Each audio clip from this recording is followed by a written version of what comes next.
title of this mini podcast is Pat Answers. Is there a question you have a pat answer for? Now, if you're a parent of a teenager, it's usually no. Pat answers are patterned answers. It's an answer we've gotten in the habit of giving. Some of our pat answers are trite and cliched, and others are downright limiting. Some of my cliched ones still work on a regular basis. Here's one I use almost every time when a store employee says, "Have a nice day." I respond, "I'm already working on it." Frankly, I'm getting tired of saying it, but it still works to break people's patterns and gets them to pay attention and not be as robotic. I feel like the singer who is tired of singing his hits from 20 years ago, but it still works for the audience. But pat answers, even the ones at work, limit our depth. Pat answers make us lazy and deprive us and the people we're interacting with a fuller experience. I don't know how many conversations you've been in where you can predict what the other person will say and when. That's a stale conversation that doesn't open either of you to anything new.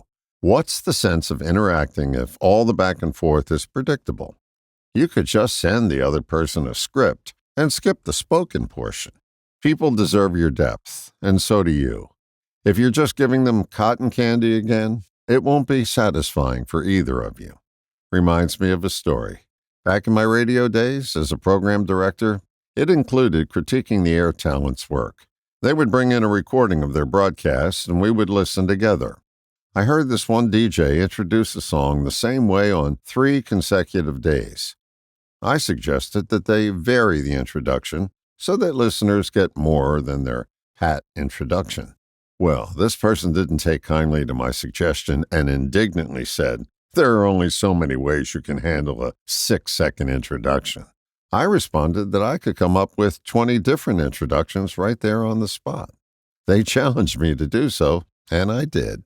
Now, I wasn't any more talented than this person, just more resourceful. I'm suggesting that we avail ourselves to more of our resources, rather than continually use the ones that sit top of mind. Using your resources broadens the conversation and opens up new areas to explore instead of going down the same rabbit hole again.